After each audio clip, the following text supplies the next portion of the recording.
It's back into our community education time machine. This time we're going to check out an adult enrichment class from the 1980s.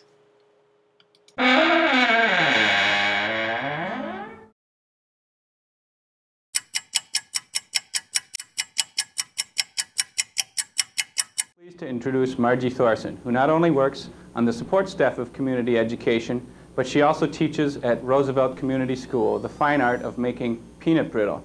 Now, if you watch closely, you'll see a twist to Margie's recipe, and I'm not stretching the truth. You start seeing what look like brown threads coming up to the top. It's burning, get it off the stove. Aside from that, the next step is just watch the thermometer, stir it periodically, and let it cook.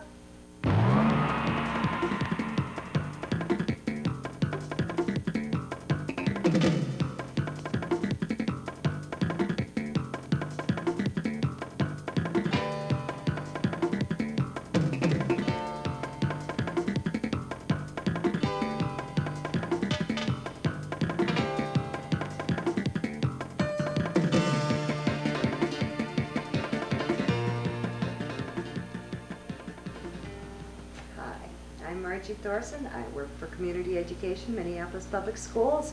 Tonight I'm going to be making buttery peanut brittle. I brought my own recipe. This is a card that I have used for 20 years. I do keep making new ones. I do keep losing my new ones. I keep using the old one.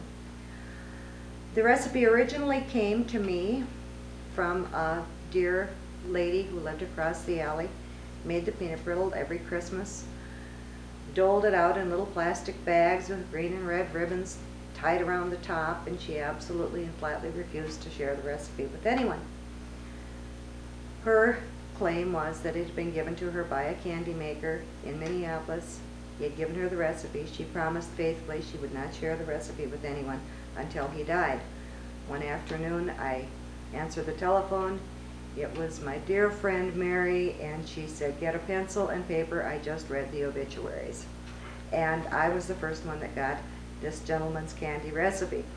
I have never felt that it was necessary to keep it a secret. I like to share it. It's wonderful peanut brittle. Hey, I don't care. It's not my recipe. We have 2 cups of sugar, 1 cup of corn syrup, 1/2 cup of water. Also in the recipe, 2 cups of raw peanuts, 1 cup of butter, 1 teaspoon of soda. Very simple.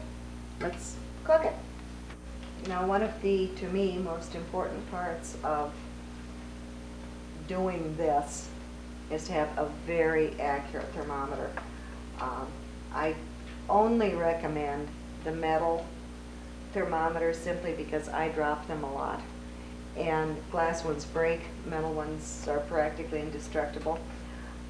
It's a good idea if you know someone who is able to do it, get it checked periodically to make sure that it's still within a pretty close range, because you can burn it badly or you can end up with really gummy peanut brittle unless you've got pretty good control over your temperature. I've added the butter. You bring the first 3 ingredients to a boil, you add the butter, melt it. At 230 or the softball stage, I've never trusted the softball, hardball, crack stages, you start watching it a little bit closely.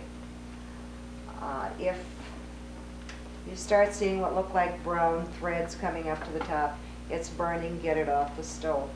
Aside from that, the next step is just watch the thermometer, stir it periodically, and let it cook.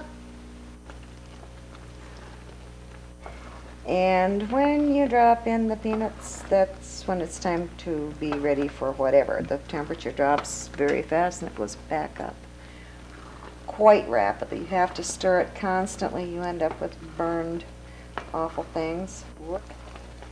This is a really neat recipe though, because if you cook it too slow, it gets real light and it's still delicious. It's absolutely out of this world. You cook it a little bit too fast, it'll get a little bit too dark. It's still just wonderful, just tastes a little more caramely.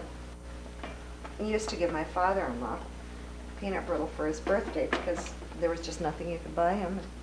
I gave him a great big coffee can full of it one year. My mother-in-law hid it wanted you to see this. Put the soda in and then you stir it, and this strange thing happens to it. Pour it into your buttered pans, and we did get a little brown on the bottom. Draw it slowly. Whoop, that's not quite set up. But you start right away. It may not be ready immediately, but you start kind of playing with it, pulling it out, stretching it. If you let it set up, all you're going to end up with is a big solid block of peanut brittle. That's not what you want. What you want is very fine, very, very, very thin peanut brittle. Anyhow, I started telling him gave it to my father-in-law for his birthday, and my mother-in-law hid it because she was afraid that he was going to eat it all and get sick, which I guess he had done on one occasion. And so after he got home and had been home for a couple of weeks, he decided it was time for some peanut brittle, and she had eaten it. That's very good. I think it tastes more like homemade. Fabulous. That's good peanut brittle. Good. Would you like to learn more about how to make that? Yes, I would. How can I? Sign up at Roosevelt Community School. I'll do that. Thank you. This is 2.5 pounds of peanut brittle. It covers pretty much this whole area. When it's all spread out, you do it just as thin as paper. It gets, I'm going to do a demonstration here to show you how brittle it really is. It does that. It's just as fine as can be. But that's it. That's buttery peanut brittle.